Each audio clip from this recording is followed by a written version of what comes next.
je viens d'animer un atelier d'1 heure sur les différents métiers dans l'audiovisuel. Donc j'avais des étudiants plutôt intéressés sur schématiquement qu'est-ce qu'on peut faire comme métier dans l'audiovisuel, combien on gagne, qu'est-ce qu'il faut comme formation pour y arriver. Donc j'ai trouvé ça assez intéressant. J'ai pu présenter les différentes possibilités, que ce soit pour des métiers artistiques, des métiers techniques, parler des différentes formations qui existent. Alors c'était bien évidemment aussi intéressant pour nous parce qu'on a pu mettre en avant aussi notre formation dont on est fier, le MBA de production audiovisuelle de l'ESG. Voilà, donc je trouve qu'en 1 heure, ça permet de répondre aux questions des étudiants, d'avoir une proximité qu'on n'a pas toujours. Ils se sentent libres de poser leurs questions. On n'est pas comme dans un cours ou dans un grand amphi, dans une discussion très institutionnelle ou très pédagogique où on explique, où on expose un cours et puis où ils ont leur réponse. Là, ce qui était bien, c'est qu'ils pouvaient interagir tout de suite. Effectivement, nous, le MBA de production audiovisuelle, on est présent chaque année.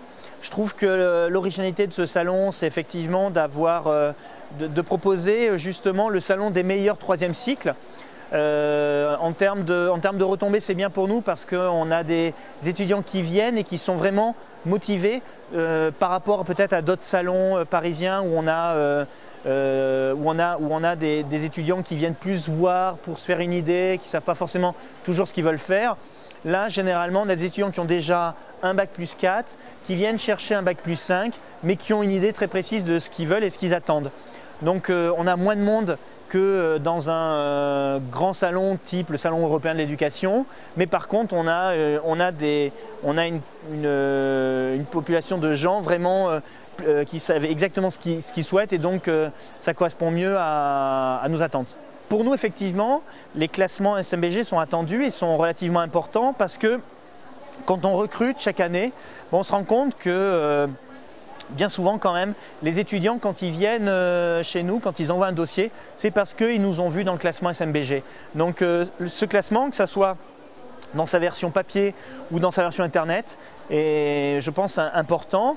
Il n'y a pas beaucoup de classements et à ma connaissance, je crois que c'est un des seuls qui fait un classement comme ça spécifique au 3e cycle. Donc voilà, pour nous c'est quelque chose d'important. Alors, c'est vrai qu'on vient d'apprendre aujourd'hui que le MBA de production audiovisuelle était premier au classement SMBG. Donc, première formation dans une catégorie qui est assez large, le management des médias. Pour nous, c'est d'abord une vraie fierté. C'est vrai, une vraie satisfaction. Fierté pour nos étudiants parce que c'est grâce à nos étudiants, grâce à notre corps enseignant, je pense qu'on doit ce résultat. C'est un impact fort, c'est vrai qu'on s'est battu pour, c'était notre objectif. Quand on a lancé ce MBA, on y croyait, on pensait peut-être pas un jour pouvoir finir premier, mais on voulait être dans les tout meilleurs. Parce que je rappelle, dans ce classement, il y a des formations d'exception comme Subdeco Paris, comme la Sorbonne, comme l'Euromed à Marseille, comme l'INSEC,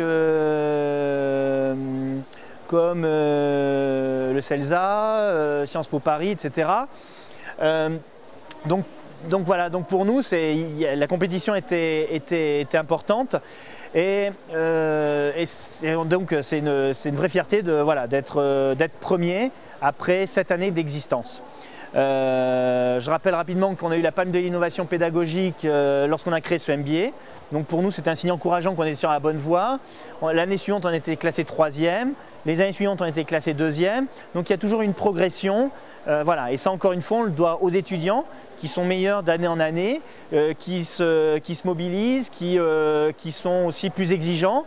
Donc nous, on a essayé de faire progresser aussi la formation pour répondre à ces exigences et à ces attentes de plus en plus fortes chaque année.